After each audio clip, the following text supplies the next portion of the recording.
com and affiliates in all 16 regions of Ghana, including Kekeli FM, Ho, Bishara Radio, Tamale, KGU Radio, Kofoidia, Oil City Radio, Takrady, and Castle FM, Cape Coast.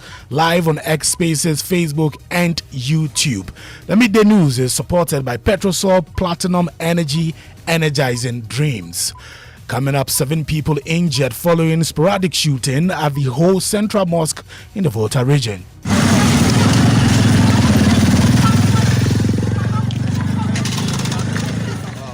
Details as eyewitnesses have linked the incident to a protracted dispute between two factions claiming the position of Volta Regional Chief Imam. We are live there. Also coming up, IMF proposes 3-month extension of Ghana's bailout program as final review approaches. We'll tell you why and what this means for Ghana's program.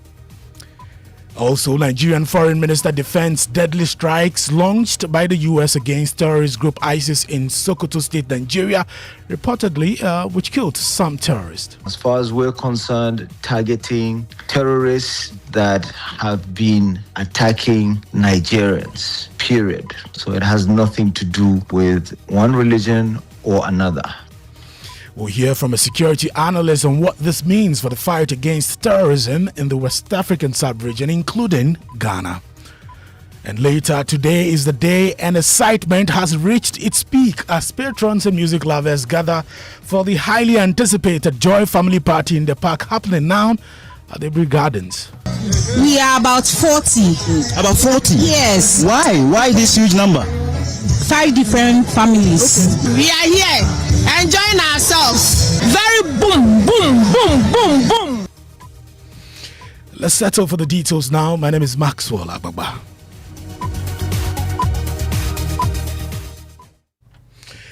We start from the Volta region, where 7 people have been injured following sporadic shooting incident at the whole Central Mosque. The circumstances surrounding the attack remain unclear, but reports indicate that about 5 masked men besieged the mosque and opened fire on worshippers who were preparing for Friday Juma prayers. Eyewitnesses have linked the incident to protracted dispute between 2 factions claiming the position of Volta Regional Chief Imam. Police say about 15 individuals have been picked up in connection with the shooting as investigations begin. My colleague Fred Kwame Asari joins us on the phone line now. Fred, what is the latest on the condition of the 7 injured and where are they currently receiving treatment? Well, as we speak, there's some calm here at the whole Central Mosque, I should say. Now, let me give you a narration of what actually happened. So, earlier in the morning, I'm told about 9:30 a.m., while the Muslim community was preparing to have their Friday Juma. Some unidentified gunmen broke into the mosque and then started shooting. I'm told they were transported in a Navara pickup with registration number GT 486124. They had their faces covered. Some of the witnesses also, they had action gun which they fired into the mosque and then injuring about 7 people, I'm told, who have been rushed to the whole teaching hospital for treatment. They are saying that this incident is linked to a misunderstanding surrounding who occupies the Volta Regional Chief Imam position. This followed the death of the former individual who was occupying the position, Alhaji Danjuma Hamza. The incident, I'm told, started in 2019 when 2 individuals were claiming the position. Alhaji Anas Amidu, who was the second deputy chief imam to Alhaji Danjuma, the late Alhaji Danjuma, identified himself as the regional chief imam, and then also Alhaji Ali Muniru was also calling himself the regional chief imam. So as you speak, in the Volta region, we have 2 people who are claiming the position of the Volta regional chief imam. However, the police have managed to maintain some peace here. I'm told about 70 people have been picked in connection to the shooting that happened earlier here at the whole Central Mosque. So there is also police and a military presence currently at the mosque, ensuring that there is peace and then there is no other incident. There are some little scuffles between the residents here, but then the police managed to resolve those issues. So there is peace, I should say, at the moment here at the whole Central Mosque. Thank you very much, Fred Kwame Asari, reporting from the Volta Regional Capital, Ho. The International Monetary Fund is proposing a 3-month extension of Ghana's extended credit facility program, even as it signals satisfaction with the country's overall performance under the arrangement. This was stated in IMF's 5th review document of Ghana's bailout. The proposal comes at a critical stage, with Ghana preparing for the 6th and final review of the IMF-supported program, which was originally scheduled to end in May 2026. My colleague Gemma Apia joins me in studio with more details. Gemma, first, tell us what this extension is about and what it means for Ghana's program. So, Maxwell, the proposed 3-month extension is essentially a technical adjustment rather than a sign of program failure. So, the IMF says it is satisfied with Ghana's overall performance under the facility, but it wants additional time to complete the 6th and final review properly. This final review involves verifying and program targets, completing outstanding policy actions, and ensuring that all reforms agreed under the program are fully locked in. Practically, the extension keeps the IMF program alive until around August 2026 instead of May, allowing Ghana to conclude the arrangement in an orderly and credible way without rushing critical assessments that affect market confidence in future financing. Finally, what is our current status under the program? Ghana's performance under the IMF program has so far been broadly positive. The country entered a 36-month extended credit facility arrangement in May 2023, if you recall, with a total access of about $3 billion. As at the completion of the 5th review, Ghana had already secured around $2.8 billion of that amount, indicating steady program implementation. Now, the IMF has also confirmed that all end June 2025 performance criteria and indicative targets were met, which reflects improved fiscal discipline, stronger macroeconomic management, and progress on key reforms. That said, the fund is clear that risks remain, particularly around debt sustainability, exchange rate volatility, and financing pressures, which is why continued policy discipline is essential so that Ghana moves towards the final phase of the program. Maxwell. Thank you, Gemma Apia. Nigerian Foreign Minister Yusuf Matai Matuga has defended deadly strikes launched against terrorist group Islamic State in Nigeria. Early Friday morning, President Donald Trump in a post said the U.S. launched a powerful and deadly strike against the Islamic State group in northwestern Nigeria. The U.S. leader described IS a terrorist scam, accusing the group of targeting and viciously killing primarily innocent Christians.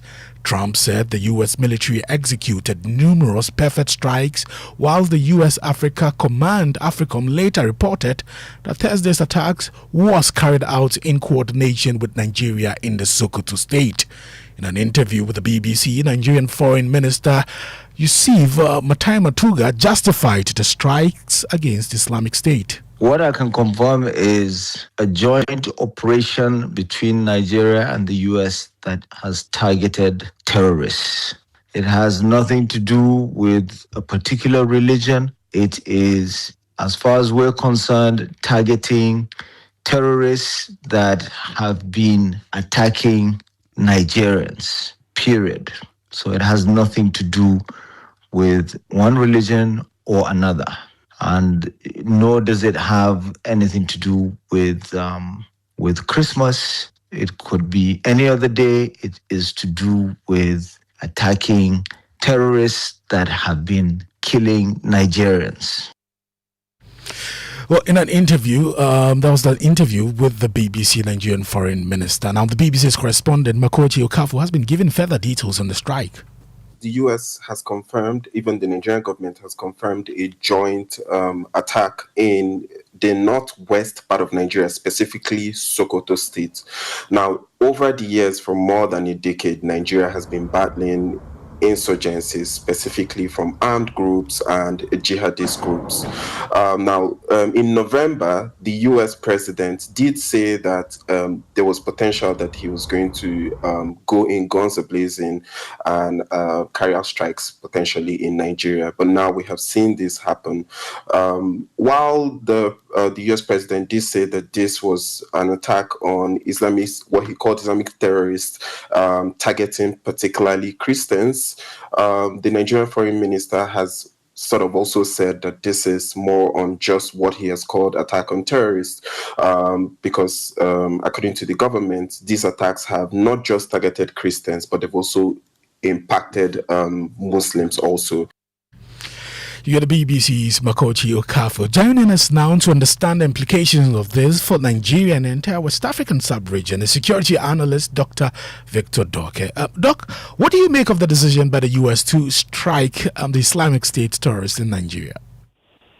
Well, thank you very much. In international settings, you can have multilateral players or actors coming together for a common goal. The liberalists will tell you that it is essential for collaboration and coordination when it comes to dealing with threats such as this. So, in my personal opinion, I think this is in the right direction. This is not the first time that the West has come to, Africa's assistance with regards to fighting terrorism or any other threats that they face. So, I think going forward, we may see these collaborations and coordinations more often, and all in the name of securing, humanity, promoting peace and security, and then also looking at the various interests that these, Western partners also are seeking to protect. So, in the light of diplomacy, international relations, peace and security, this is in the right direction. It is one of those that have happened before, and it's not new. Now, do such precision strikes significantly degrade terrorist networks, or do they increase the risk of retaliatory attacks? Well, it's a two-way thing. Now, the attacks haven't been conducted due to intelligence that has been gathered. Of course, you have these terrorist groups or armed elements who have expanded. So you won't conclude that the entire network of these armed elements have been done away with. It takes time. The assessment of what this current attack did will be done, and then from that assessment, they will know if they really obliterated the entire network or they still have some, attacks to do. So it's an assessment going to be done, and then they conclude on that. But generally, on the side of armed groups, what happens is, yes, they feel aggrieved, and then now they want to retaliate when it comes to, whoever the host partner or host actor can give opportunity for these international actors to come in. So the Nigerian government and the security apparatus will have to be on their alert. Now they have assistance from US. It could be from any other country.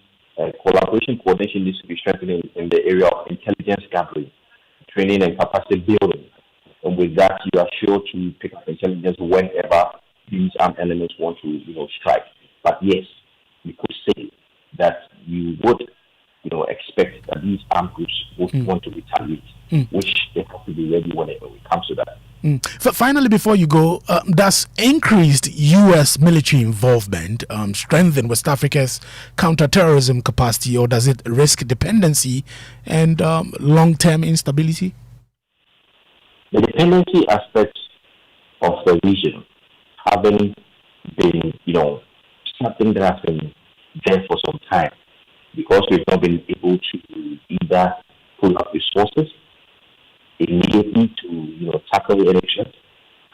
It's something that we need to, tackle and to call for collaboration amongst all the states.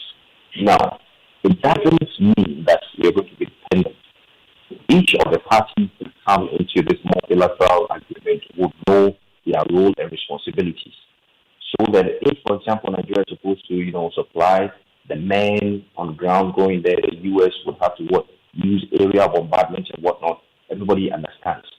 But then, if the dependence aspect comes in when one party feels that it is the sole responsibility of the other. But if everybody is doing its own role or playing her own role, then you are sure that there won't be that kind of dependency. Now, in this case, it's a 50-50 game. I depend on you to do your area bombardment, and then I depend on you to what? Put in the resources to the ground troops. So I don't see that aspect coming in solely 100% depending on USA or any other partner that will come in. For the long term, this will not suffice, because then if the partners realize that this is getting out of hand, they may decide that due to resources on no front, they will take up the whole responsibility of fighting that threat. Okay, thanks for talking to us, security analyst Dr. Victor Doke. We've been gauging the mood in Nigeria, and I've been speaking to the foreign department correspondent at Channels Television, Layo Olarinde. So it's been a Boxing Day surprise for many Nigerians. I mean, Nigerians woke up to news on the TV and on social media that the U.S. has conducted airstrikes in the northwest part of the country, Sokoto State to be precise. So there have been many reactions from across the regions.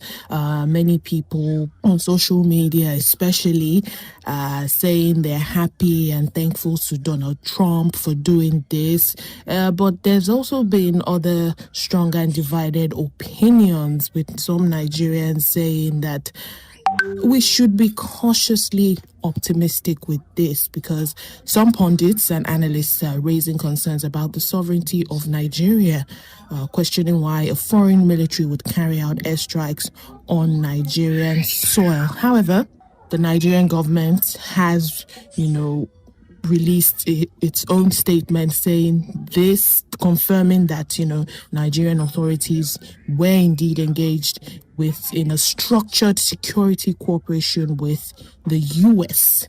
and that this has led to the precision hits on targets, terrorist targets, Islamic State terrorist targets in Nigeria by airstrikes in Northwest. So Nigeria is essentially saying this was a collaboration. In the press release by the Foreign Affairs Ministry, it says Nigeria reiterates that all counter-terrorism efforts were guided by the primacy of protecting civilian lives and upholding the rights and dignity of all citizens. Layo Olarinde is a foreign department correspondent at Channels Television in Nigeria. Chairman of the Constitution Review Committee, Professor Henry Kwesi Prempeh, says selective justice has eroded public trust in Ghana's fight against corruption. Speaking on Joy News, he questioned why Ghana's current approach has failed to deliver consistent results. He said Ghana has experimented with different models, including career attorneys general, yet the current structure remains deeply flawed. He added that the proposal to take prosecutorial powers from the Attorney General is aimed at improving trust. That if it was going to work, it would have worked. Why hasn't it worked? We've had career attorneys general before. Our current attorney general setup is not a career attorney general setup. It is a politician attorney general setup. And we are human beings. Constitutions are made for human beings, right? So you must also understand, it's a background assumption you have to make, is that this is going to be run by a human being. He is a politician. In fact, in this case, he even contested. He's a member of parliament too. So he's a real politician, right? Active politician. He's an elected politician. He's a member of a party, a member of a government, and you've given him power to fight corruption. Corruption doesn't have a party label. Yeah. Corruption is corruption. How is it any surprise that we have had so few corruption cases against incumbents? Professor Prempeh also justified the committee's decision to reduce the presidential age limit from 40 years to 30 years. So we've had systems where effective executive power has been exercised by people who only had to be 21. They were more than that in those years, but they only had to be 21. And it's not All we're saying is that if you have a population that is largely youthful, you have to at least, even if it's symbolic, you have to signal that they are important, right? It doesn't mean that we are going to elect a 30-year-old. It depends. If the party finds that this is the person we want to elect, if an independent candidate pops up at 30 who has accomplished and Ghanaians have trusted that person, why not? Why not? But it takes at least, there's a filter, there's an election filter. The citizens will make that decision. You heard excerpts of that interview of Professor Kwesi Prempeh with Kweku Asante.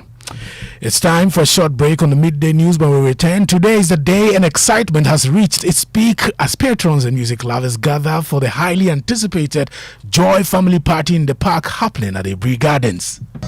We are about 40. About 40? Yes. Why? Why this huge number? 5 different families. Okay. We are here enjoying ourselves. Very boom, boom, boom, boom, boom. Get ready to feel the rhythm. Get ready to relive the glory of the 90s. These are the classics. The decade that changed music is back. Joy FM 90s Jam is back. On Friday, 2nd January 2026, at Pleasant Gardens, Joe will rock your best 90s gear from ball game, Carl Conine, cross collars, FUBU, and many more. And let's hit the dance floor on the first official jam of 2026. From the 90s hip-hop, R&B, hip life to high life, we shall drop your favorites. We shall drop the anthems. One night, one stage, one unforgettable vibe. Joy FM 90 Jam, Pleasant Gardens, 2nd January 2026. Tickets are on sale now. Dial star 725 star 3404 hash to get yours. The Joy FM 90 Jam 2026 is powered by EcoBank, the Pan-African Bank, Ayuda app, Ghana's #1 services app, Agbagba services Vibri. Live on 2 feminine watch. Stay fresh to impress. Day by day men. Strong and refined. The skincare you deserve. Dream. Walla Natural Mineral Water. A taste of life.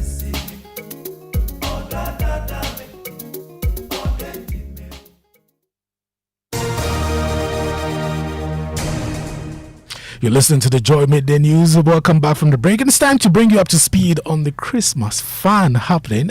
Christmas celebrations in the Western region are always special, marked by beach parties, musical concerts, and colorful carnival processions.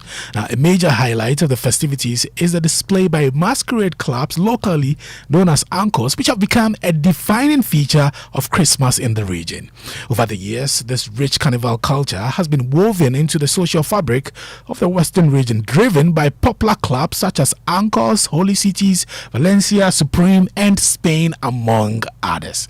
Now, on Christmas Day, more than 50 masquerade clubs and thousands of revelers took over the city, transforming the streets into a spectacle of color, music, and dance. Our correspondent Natalia Kwanzaa joined the celebrations and has more in the following report. Normalmente, David in the new year, what I did, I bet it. Road in a block, me with a block, food in a baby. This is just one of the many beautiful sounds synonymous with Christmas and New Year celebration in Sekendi, Takoradi.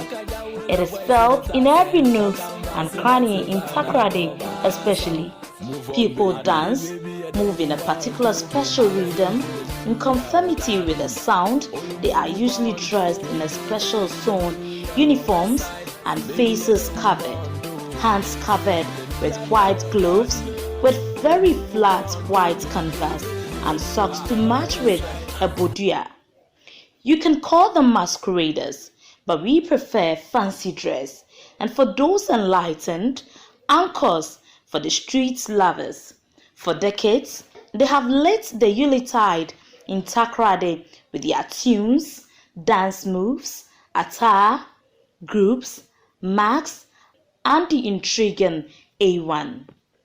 The famous Sekendi Takoradi masquerading fever, which ends and begins every year, has been in existence for over 50 years. It has its roots from the popular Efutu Winiba fancy dress. Amanfo community, a suburb of Takoradi, is where most of the masquerading groups are headquartered. We are here to speak to one of the founding fathers of Anchors Club, and is popularly known as Uncle Sekum, and he tells me It's been a long journey for the first and original Anchors masquerading group here in Takoradi. And this is how it all started. Anchors was formed in Takoradi. From the people from Agbagba, Sopon. They bought it here 1956. Those who bought that type here, best money. Now, from the western region, let's go to the Ashanti region. The capital, Kumasi, was treated to a night of music and excitement as some of Ghana's biggest artists mounted the stage for the Boise Betters Love FM Night with the Stars. The annual concert held at the Rattray Park drew hundreds of music lovers and delivered electrifying performances. Our reporter, Rabna Akwe, brings us highlights from the event.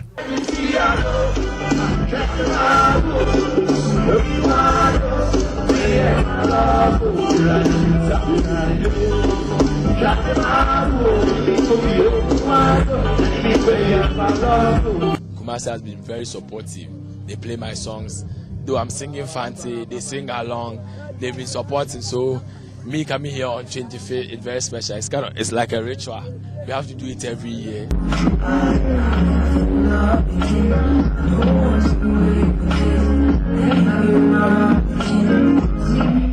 I'm not so well, so I feel like I wasn't able to give them 100, but it was still on point. They were happy to see me. I was happy to see them, and Kumasi is always home.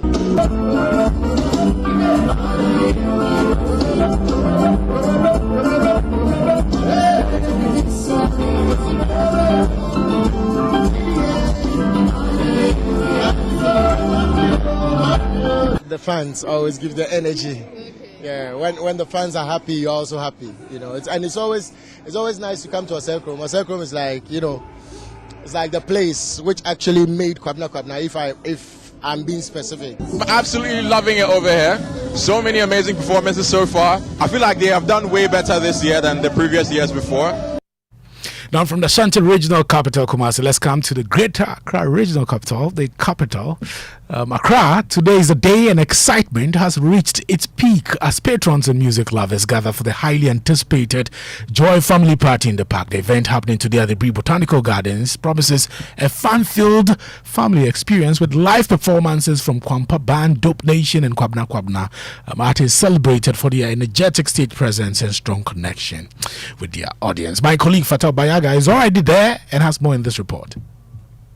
Everything is shaping up here at the Bree Botanical Gardens, and today is going to be an exciting day because, just as you said, Kwampa Band is going to be here, Kobna, and you know a lot of other activities are going to be on display here at the Bree Botanical Gardens. As I speak with you, a lot of patrons are already trooping in here with so much enthusiasm that they are going to unwind today with their kids. And this particular yearly event, in fact, this year, I'm told there are a lot of games and other activities for all ages today. So that was Fatal Bayaga earlier today. Fatal, what's the latest?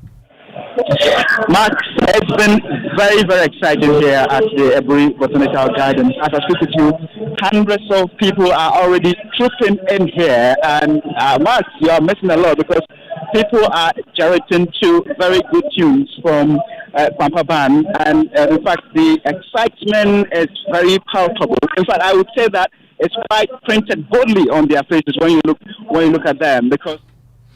So you had Fatal Bayaga. The later I expect to hear this when Kwabna, Dope Nation and the Kwampa Band mounts the stage to deliver an unforgettable music experience at this year's event. And that's how we end the midday news on Joy. My name is Maxwell Agbagba, but all roads lead to the Bree Botanical Gardens. Up next is Living Word with Pastor Mensa Otabo. Bye-bye.